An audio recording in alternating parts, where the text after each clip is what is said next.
Shalom, apa kabar semua?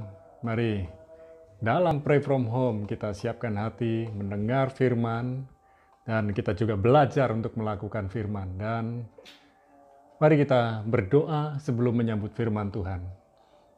Bapa, dalam nama Yesus kami menyadari firman-Mu adalah pelita buat kaki kami dan terang buat jalan kami. Berfirman buat kami, telinga kami mendengar, hati kami terbuka, dan kami siap menyambut firman-Mu dan belajar untuk melakukannya. Dalam nama Yesus. Amin. Nah, malam ini saya akan sharing tentang dewasa dalam pemikiran-Mu. Dalam arti dewasa dalam pemikiran Anda dan pemikiran saya. 1 Korintus 14 ayat 20. 1 Korintus 14 ayat 20 berkata, "Saudara-saudara, janganlah sama seperti anak-anak dalam pemikiranmu. Jadilah anak-anak dalam kejahatan, tetapi orang dewasa dalam pemikiranmu." Kita sudah belajar dewasa berbicara mengenai tanggung jawab, bukan soal usia. Bagaimana kita bisa diberi tanggung jawab, itu menyangkut kepercayaan dan tanggung jawab itu luar biasa. Jadi, kedewasaan berbicara mengenai tanggung jawab. Dan hal yang berikutnya, dewasa juga berbicara mengenai pola pikir yang benar, mindset yang benar, dan kita juga belajar bagaimana memiliki pemikiran yang dewasa, pola pikir yang dewasa. Ada dua hal yang saya mau bagikan saat ini buat saudara. Dan dimanapun Anda berada, mari kita belajar hidup takut Tuhan. Belajar dari anak-anak. Anak-anak itu mudah melihat, kemudian dia fotokopi, kemudian dia lakukan. Mesin fotokopi terbaik bukan merek-merek yang ada di toko-toko dan di tempat-tempat fotokopi, tapi mesin fotokopi terbaik adalah anak-anak yang bisa fotokopi orang tuanya, orang-orang yang ada di sekitarnya. Saudara yang dikasih Tuhan, jadilah seperti anak-anak yang benar-benar takut akan Tuhan. Mengapa mereka takut akan Tuhan? Anak-anak itu pada dasarnya takut berbuat kejahatan dan dosa. Sekalipun memang anak-anak itu punya dosa. Sejak lahir pun sudah ada dosa. Karena dilahirkan dari orang-orang berdosa. Tetapi oleh karena kasih dan kemurahan Tuhan, kita semua sudah ditebus dengan darahnya yang mahal. Waktu kita mengaku, percaya kepada Yesus sebagai Tuhan, Allah, Raja dan Juru Selamat kita sudah diampuni, kita sudah dipulihkan, kita sudah diadopsi, diangkat menjadi anaknya. Dan saudara yang dikasih Tuhan, mari kita belajar dari anak-anak yang pada dasarnya mereka tahu itu dosa dan mereka tidak melakukan. Kecuali kalau lingkungannya mengajarkan hal-hal yang melakukan kejahatan dan melakukan dosa, maka mereka akan mau nggak mau karena ditekan, karena melihat terus, akhirnya mereka terbiasa melakukan kejahatan dan dosa. Saudara yang dikasih Tuhan, apabila anak-anak berbuat kejahatan dan dosa, mereka sadar, mereka cepat untuk bertobat dari dosa mereka, dari pelanggaran mereka. Mari kita belajar dari anak-anak. Ketika ditegur, belajar untuk berkata, "Ya, saya salah. Ya, saya mau berubah." Miliki tekad untuk berubah. Miliki tekad untuk bertobat, bukan sekedar menyesal. Oleh sebab itu, hiduplah takut, hormat, dan gentar kepada Tuhan. Mari kita belajar, mulai dari hidup takut, hormat, dan gentar kepada Tuhan, sehingga kita bisa memiliki pola pikir yang dewasa. Menjauhi kejahatan, menjauhi dosa. Hal yang kedua, miliki kedewasaan dalam berpikir. Jangan pernah gegabah di dalam melangkah. Salah satu definisi tentang dewasa adalah berpikir matang. Berpikir lambat-lambat sebelum memutuskan. Artinya memikirkan berulang-ulang, menimbang berulang-ulang sebelum mengambil pilihan dan keputusan. Saudara, jangan gegabah dalam melangkah. Jangan pula terburu-buru dalam memilih dan memutuskan sesuatu. Orang dewasa, dia akan pikir ulang. Orang dewasa, dia akan pertimbangkan ulang. Oleh sebab itu, pertimbangkan dengan matang dan masak sebelum bertindak. Jangan sampai kita terburu-buru. Jangan sampai kita gegabah. Perlu pertimbangan yang matang dan masak. Saudara, mari kita juga belajar berpikir benar dan positif. Bukan berpikir salah dan negatif, tetapi berpikir benar dan positif tentang orang lain. Lihatlah orang lain seperti Tuhan melihat.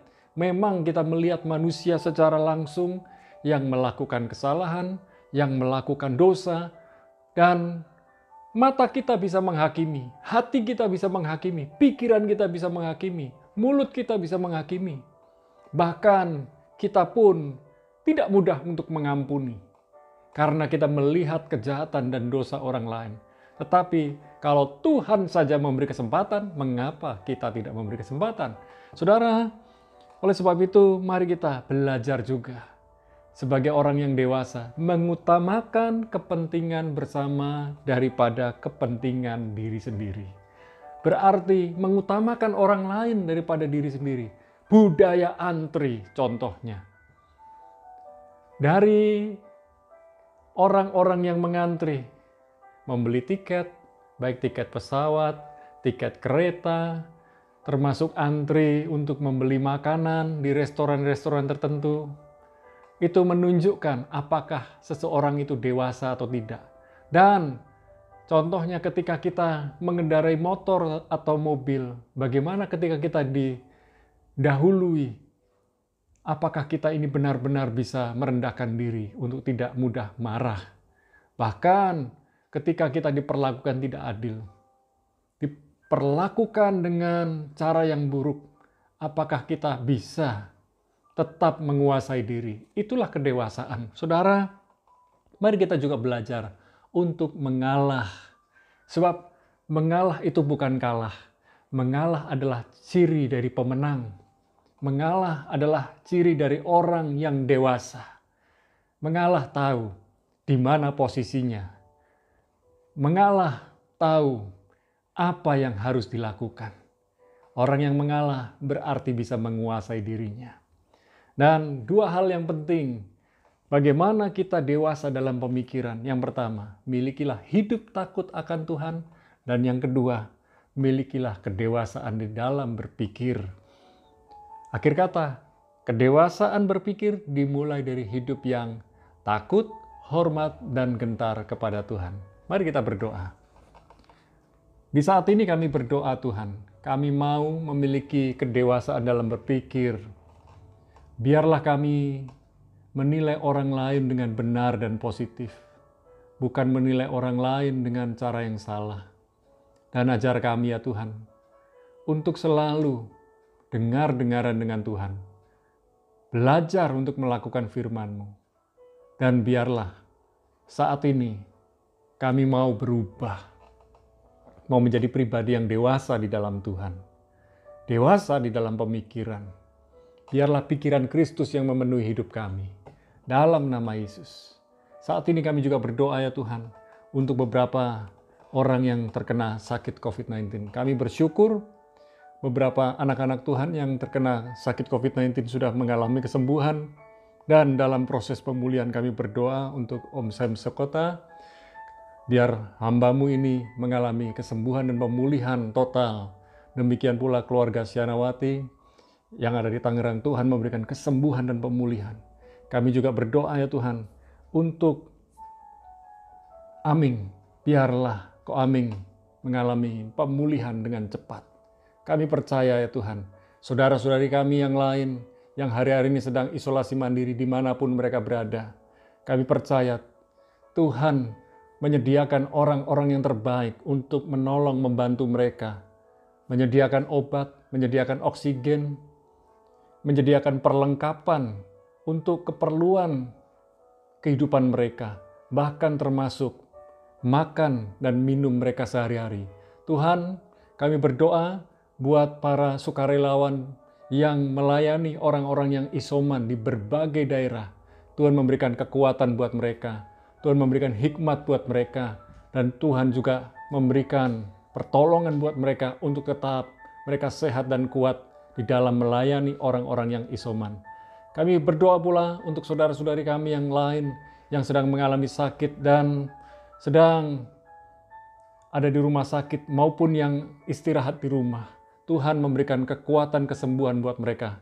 Tak lupa kami berdoa ya Tuhan untuk Pak Selamat, dipulihkanlah otot-ototnya, dipulihkan saraf-sarafnya sehingga dia dapat berdiri dan berjalan dengan kokoh. Kami menyerahkan Pak Roni, penglihatannya disempurnakan. Untuk Saudari Yofi, untuk tetap kuat ketika menghadapi kemoterapi. Kami menyerahkan Pak Padi di dalam persiapan untuk operasi di prostatnya, demikian pula untuk cuci darah yang dia lakukan. Tuhan menyembuhkannya, memulihkannya, demikian pula keluarga dan keluarga besar, dikuatkan selalu. Kami menyerahkan Ibu Menok dan Bu Igut bersama dengan keluarga dan keluarga besarnya. Biarlah mereka bersama keluarga diberikan kekuatan, diberikan hikmat untuk saling menguatkan, menghiburkan satu dan yang lain. Dan kami percaya pelayanan-pelayanan mereka pun diberkati oleh Tuhan. Kami juga berdoa buat saudara-saudari kami yang setiap hari bekerja, mengumpulkan berkat, baik karyawan maupun pengusaha. Biarlah pekerjaan mereka diberkati Tuhan, ditolong Tuhan. Dan di dalam masa PPKM seperti hari ini, Tuhan memberikan hikmat khusus. Dan biarlah anak-anak Tuhan semuanya menjaga protokol kesehatan dan dijauhkan dari malapetaka, mara bahaya. Kami bersyukur jemaat kekasih Tuhan yang ada di Rok Jajak. Mereka semua berpegang teguh dalam protokol kesehatan dan takut, hormat, dan gentar kepada Tuhan. Dalam kehidupan sehari-hari, kami berdoa rumah tangga, pekerjaan, masa depan mereka. Tuhan yang memberkati, Tuhan yang menyediakan. Kami sekarang berdoa ya Tuhan buat keluarga Alvin Zhu yang ada di Selangor, Malaysia. Kami berdoa, biarlah mereka menikmati berkat dan kesejahteraan dari Tuhan. Sekalipun harus bekerja dari rumah, Tuhan juga melindungi, memberkati mereka dengan cara yang luar biasa. Kami menyerahkan keluarga Miss Lydia yang ada di Jakarta maupun Manado, Tuhan memberkati, melindungi, juga Tuhan menyediakan segala keperluan kehidupan mereka sehari-hari. Kami berdoa buat keluarga Ibu Siana, Tuhan memberikan berkat-Mu secara khusus buat Ibu Siana bersama anak-anak, menantu, juga cucunya.